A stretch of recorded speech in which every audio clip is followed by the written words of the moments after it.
quando vi o programa, porque dizia Cónigo António Rego, 50 anos, Padre Tony Neves, 25 anos, Padre Jorge Guarda, 100 anos. O senhor está muito bem conservado, devo confessar.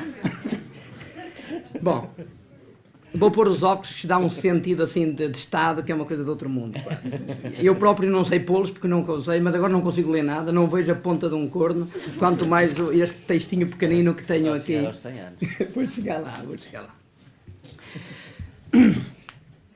Bom, Remy Brague, isto é para citar um autor estrangeiro que dá sempre muito nível para começar uma intervenção. Numa entrevista ao António Marujo, apresentou a Europa como um aqueduto, pois a Europa assumiu culturas que lhe são anteriores e exteriores, a judaica e a grega, e transmitiu-as. O aqueduto vai beber numa fonte e dá de beber a quem está a seguir. Penso também ser essa a grande missão de um padre jornalista. Faz um ano, em Assis, quis o Papa Francisco lançar a grande reforma da Cúria da Igreja e fê-lo nesta terra simbólica. Ao povo ali reunido, ele disse que não queria cristãos de pastelaria, aqueles lambareiros que apenas gostam de se deliciar com as coisas doces da vida e não querem enfrentar dificuldades e sofrimentos. Às irmãs Clarissas, todas felizes, disse-lhes que não queria ver nos seus rostos sorrisos de hospedeiras de bordo. Risos falsos, plásticos, profissionais, que não transmitem os sentimentos que vão na alma. Também podemos ver as palavras do Papa numa descrição pela positiva. O Papa quer que os cristãos sejam felizes, porque escolheram uma vocação que sentiram vir de Deus e lhes garante uma felicidade de acordo com o espírito das bem-aventuranças. Penso que comunicar a alegria do Evangelho é viver estes valores que o Papa Francisco disse por parábolas em Assis. E por falar nisso, vou tirar os óculos e vou aproveitar estes meus 15 minutos magníficos para de vez em quando contar um outro dado que me parece relevante para o futuro da humanidade. Eu estive em Assis 2 dias antes do Papa. Penso que ele não deu por ela, mas eu dei. E regressei a Lisboa num voo que atrasou a módica quantia de 8 horas. Embora nada estivesse previsto, e viajei com o engenheiro Fernando Santos, que penso que foi também a Roma pedir uma bênção para ser selecionador nacional. Na altura ainda não era, ainda era selecionador da Grécia. E então, quando cheguei ao aeroporto para fazer o check-in, às 3 da tarde, o voo era às 5, tudo bem, fizemos o check-in e fomos para a sala de embarque. E depois começámos a ver que o voo de Portugal, cada meia hora, atrasava meia hora. Portanto, era para partir às 7, depois era às 7h30, depois era às 8, depois era às 8h30 e tal, foi por aí adiante, e parou às 23h55. Ninguém acreditava naquilo, porque já estava marcado um às 5 da manhã para Lisboa.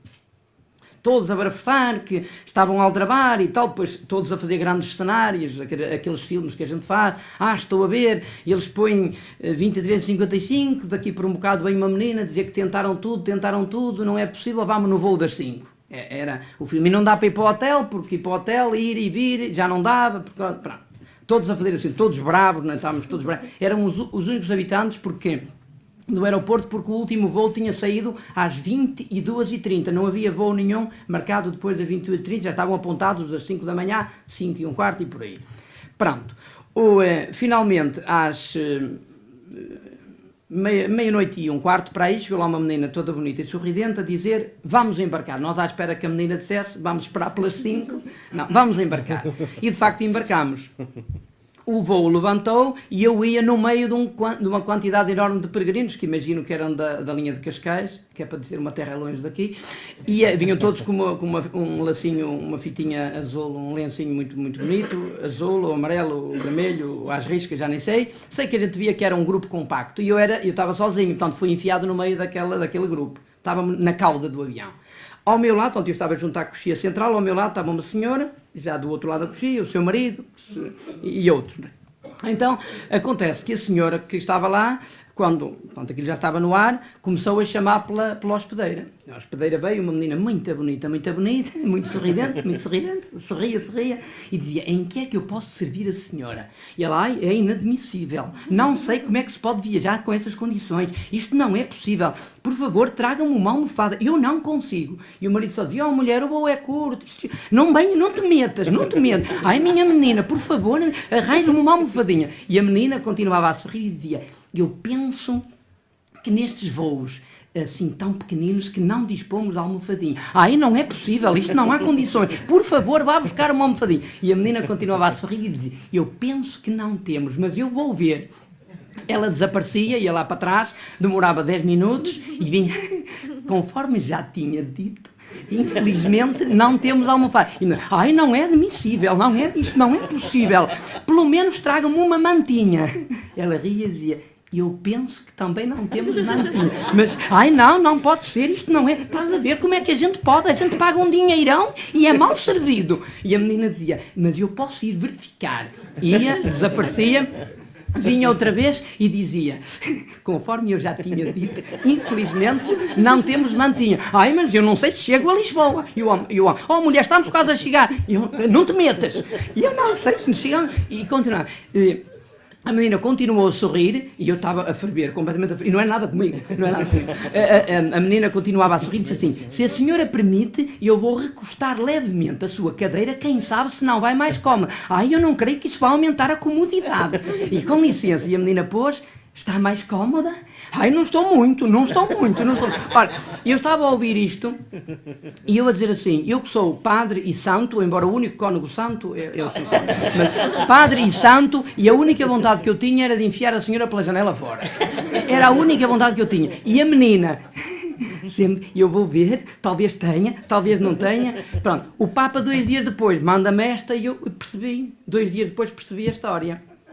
Quando o Papa diz que não quer sorrisos de hospedeiras de bordo, a gente percebe que é um sorriso completamente profissional. Porque se ela dissesse aquilo que imagino que estava a pensar, ou se ela fizesse à senhora o que eu estava a pensar e me apetecia fazer, ela iria ser despedida, porque não pode. Agora, a alegria da hospedeira de bordo não é a alegria do Evangelho do Papa Francisco. Portanto, se vocês forem um dia a Roma e encontrarem uma senhora dessas, não a atirem pela janela fora do avião, está bem? Vamos continuar. Façam-lhe uma graça, que é para ela se rir. Exato, ou conta-se uma piada ou qualquer coisa assim. Bom, já que falámos do Papa Francisco e estamos na Serra do Gerês, permitam-me que repita a frase tantas vezes dita de que os pastores têm de cheirar às suas ovelhas. Não acredito em padres que não ousem partilhar a vida do dia-a-dia do povo. Já vais levar, João, já vais levar. Eu não acredito muito em jornalistas que aterram num sítio qualquer, disparam 2 ou 3 relatos e regressam felizes a casa, conscientes de uma grande missão cumprida e de preferência com os bolsos mais cheios. Isto do pastor cheirar às suas ovelhas tem muito que se lhe diga. E já agora aproveito, é um pequeno espaço publicitário, penso que não vou ser penalizado por isso, mas o padre João Aguiar tem em vista um negócio muito chorudo, que é um spray com cheiro a ovelhas. Portanto, ele vai vender esse spray aos padres e aos bispos que tiverem que encontrar-se com o Papa Francisco. Porque eles chegam à beira do Papa Francisco e o Papa chega assim, meu filho, cheiras às ovelhas, é assim mesmo. Não é ao padre João. Depois dividimos os lucros desse negócio. Bom, vamos continuar. Uma parte será para as missões. Também pode ser. Metade para as missões. Metade para as missões e metade para o padre João. Bom, deixem-me voltar aos primeiros tempos da minha vida de padre jornalista. Cheguei ao Quito em plena Guerra Civil de Angola, só lá podia estar como padre, nunca como jornalista. E por isso, neste contexto, eu fui jornalista por arrasto. Em guerra e sem qualquer liberdade de expressão e circulação, nunca na vida podia alguém ali chegar com o estatuto de jornalista. Como padre, fui um observador privilegiado de quanto aconteceu no Quito e mais tarde no Huambo. Não tenho dúvidas nenhumas de que fui o único jornalista estrangeiro a viver a grande batalha dos 55 dias do Huambo, que arrasou completamente a capital do Planalto angolano. Estava lá dentro há muito tempo, a partilhar a sorte e a má sorte deste povo mártir, vivi a batalha sem nunca sair da cidade, sabemos que cada segundo a vida estava presa por quase nada, tal a crueldade dos bombardeamentos e combates, e fiquei lá mais 1 ano e meio, sempre a receber as ameaças dos senhores que governavam a cidade e, por outro lado, os bombardeamentos aéreos do governo de Luanda. Neste contexto de guerra, era importante dar esperança a um povo de coração desfeito. E essa foi a missão da Igreja, que ficou nos cenários de guerra. Sim, ficou onde mais ninguém quis ficar. Ao ouvir há dias um bispo da Síria a pedir aos missionários para regressar aos seus postos de trabalho pastoral, recordei-me muito do âmbulo e da decisão tomada pelos missionários de ficar com o povo, sabendo nós todos que a cidade ia arder.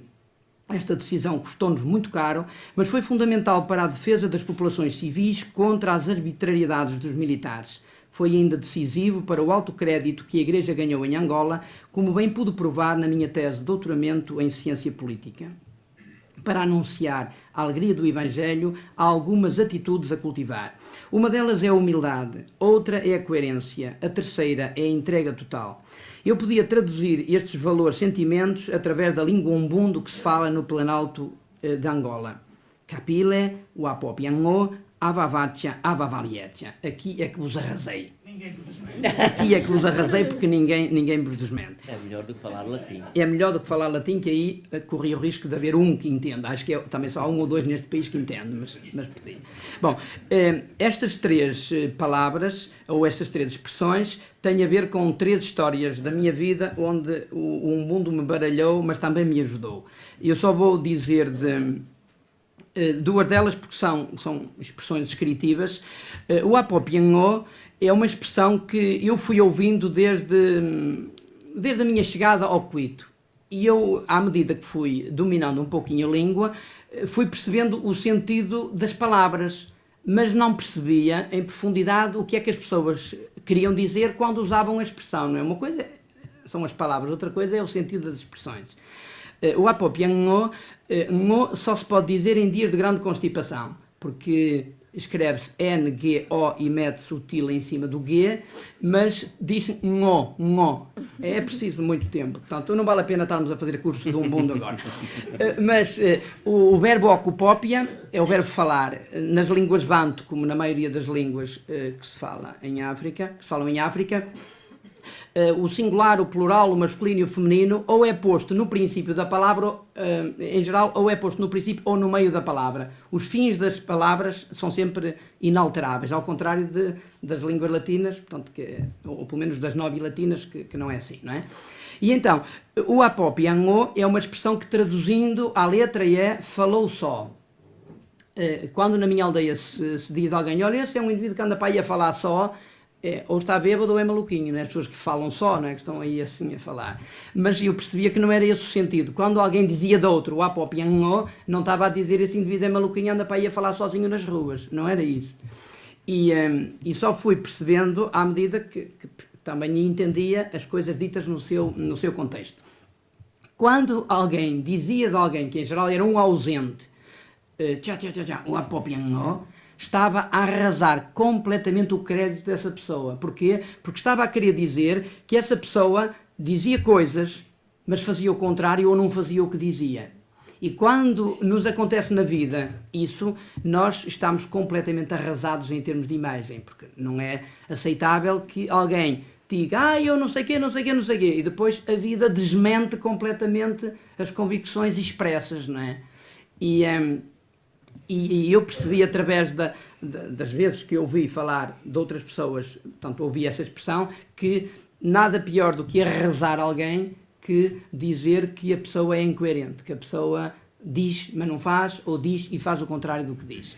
E eu creio que a alegria do Evangelho, a nossa missão, no meu caso de padre e de jornalista, tem que assentar numa coerência muito profunda. Se faltar essa coerência, a sopa está toda entornada.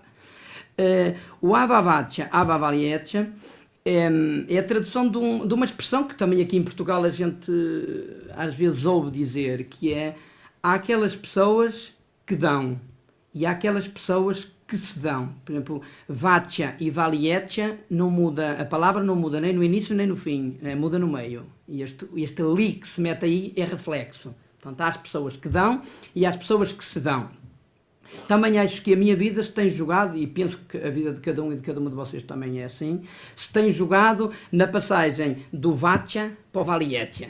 Quer dizer, o dar é sempre um ato exterior a nós. Eu posso dar um jornal à ação missionária e vocês ficam riquíssimos, porque é uma coisa extraordinária. Mas eu não fiquei, quer dizer, não morri por causa disso. Mas se eu me der a mim próprio, se eu der a minha vida, aí há qualquer coisa de mim que está a ser dado. E também aí eu acho que só faz sentido que nós nos demos. Nós podemos dar coisas, sim, é simpático, os presentes são sempre coisas simpáticas. Mas o essencial da nossa vida não se joga a nível do exterior, das coisas que a gente dá. O essencial da nossa vida joga-se na vida dada. E às vezes dada em contexto de alto risco. E aqui mais uma vez vem o São Sebastião, que levou aquelas 5 setas e deu a vida solenemente como nós. Não preciso descrever mais nada. Ontem ficámos a perceber exatamente como é que o São Sebastião morreu. Não houve dúvida nenhuma sobre isso. Pronto.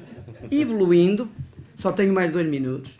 Evoluindo, como jornalista em contexto de missão de alto risco, senti-me amplificador dos gritos dos mais pobres, um despertador para dimensões da Igreja mais esquecidas: o planeta jovem, o ecumenismo, o diálogo interreligioso e intercultural, as relações entre povos, a opção radical pelos mais pobres e indefesos, enfim, as periferias e as margens de que tanto fala o Papa Francisco.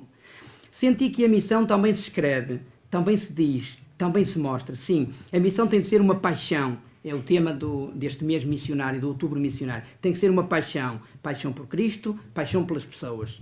Tal como o jornalismo. Depois de Angola veio Portugal, com muitos cargos, muitas missões, mas sempre de carteira na carteira. Refiro-me à carteira de jornalista. Nunca pausei a carteira, está atualizadíssima, até o próximo ano. É bom visitar, é verdade, as linhas da frente, escutar os testemunhos em primeira pessoa. Quando referiu isso, os testemunhos é o que de mais eloquente há para a comunicação.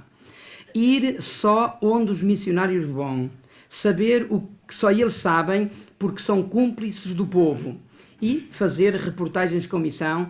Este foi o título que eu quis dar ao meu último livro, que recolheu 80 das minhas melhores reportagens feitas ao longo destes 25 anos de padre.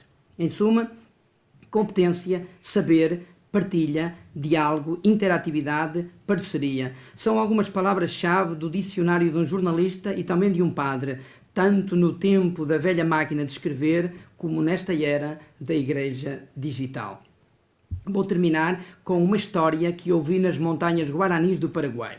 Bom, o Paraguai é um país que continua a ter um sistema mais ou menos feudal de organização política e económica, sobretudo lá nas montanhas, nas antigas áreas das reduções jesuíticas. Portanto, há o chamado o cacique, que tem tudo, e depois o povo vive para aquele senhor. Não é? É assim que ainda as coisas estão organizadas. E então, um dos líderes indígenas lá de uma das comunidades interiores, no seu espanhol simples e acessível, esteve-me a contar uma história que resume um bocadinho a mentalidade guarani. E então, esse índio estava lá na sua comunidade e achou que devia dar uma palavra especial ao senhor cacique, que sabia que morava lá na vila, muito longe. E então, a pé, como eles fazem, às vezes vão cavalo ou de burro, mas a pé, esse líder dessa comunidade indígena lá vai por aí adiante e anda 15 horas a pé. E chega à entrada da vila, onde ele sabia que morava o cacique, e viu um senhor a cavalo. Mandou-o parar, cumprimentou, e ele e as saudações levam o seu tempo, e no fim de concluídas as saudações, ele perguntou: o senhor sabe dizer-me onde é que mora o senhor cacique? E lá, o senhor que estava lá no cavalo disse: com certeza, e vou-lhe indicar já. Portanto, o senhor vê esse caminho, o senhor vai por adiante, anda 5 horas a pé. Ao fim de 5 horas, o senhor encontra um regato, e aí o senhor para e bebe. E ele disse: mas eu vou agora parar e beber porquê? Então, com este calor, o senhor vai ter sede. Portanto, o senhor para e bebe. E mais, aproveita a beber, porque é um regato que vem de nascente. É de confiança, o senhor bebe. E ele disse: muito bem, e depois? Depois o senhor anda mais 3 horas e meia e vê uma casa abandonada. E chega à porta e lá não há eletricidade. É sempre assim. Lá nas montanhas, onde já chegava à porta das casas, bate-se palmas. É a campainha da porta. Portanto, o senhor chega lá e ninguém vai atender. E o índio disse: ninguém vai atender porquê? Ninguém vai atender, é uma casa abandonada, não mora ninguém. Portanto, ninguém vai atender. E dizia ele: e a casa do senhor cacique? O senhor continua, anda mais 7 horas e um quarto. E depois vê assim uma casa muito grande, e chega lá à porta de casa e ninguém vai atender tão bem. Ninguém vai atender tão bem? Não. Essa é a casa do senhor cacique. E o senhor cacique não está lá porque sou eu, estou aqui. E o índio ficou furioso, disse assim: mas o senhor está a gozar comigo e ia-me fazer andar essas horas a pé, juntar a todas as que eu fiz? E disse ele: não, O problema não é meu, o problema é seu pela forma como fez a pergunta. Se o senhor perguntasse se eu conhecia o senhor cacique e sabia onde ele estava, eu diria, o senhor cacique sou eu, faça favor de falar. Agora, o senhor perguntou onde fica a casa do senhor cacique. E a casa do senhor cacique é exatamente onde eu estou a indicar. E contava-me lá o índio, assim, com muitos mais pormenores, e dizia assim, para nós indígenas, o melhor do mundo são as pessoas. Nunca se pergunta pelas coisas, pergunta-se sempre pelas pessoas. Porque o melhor do mundo são as pessoas. E eu acho que se há característica que todo o pensamento expresso do Papa Francisco deixa de forma muito clara, é isso mesmo. O melhor do mundo são as pessoas. E, por isso, termino, há que defendê-las sempre. Foi isso que Cristo fez. E sinto a necessidade de continuar a ser padre jornalista com a convicção de que o Evangelho é uma boa notícia. E as boas notícias dão-se ao mundo com alegria e sorriso no rosto. O Papa Francisco, na alegria do Evangelho, pôs-me a ecoar no coração 7 gritos. Como as boas ideias são para partilhar, aí vão eles. Não nos deixemos roubar o entusiasmo missionário. Não deixemos que nos roubem a alegria da evangelização. Não deixemos que nos roubem a esperança. Não deixemos que nos roubem a comunidade. Não deixemos que nos roubem o Evangelho. Não deixemos que nos roubem o ideal do amor fraterno. Não deixemos que nos roubem a força missionária. Contra estes ladrões, marchar, marchar.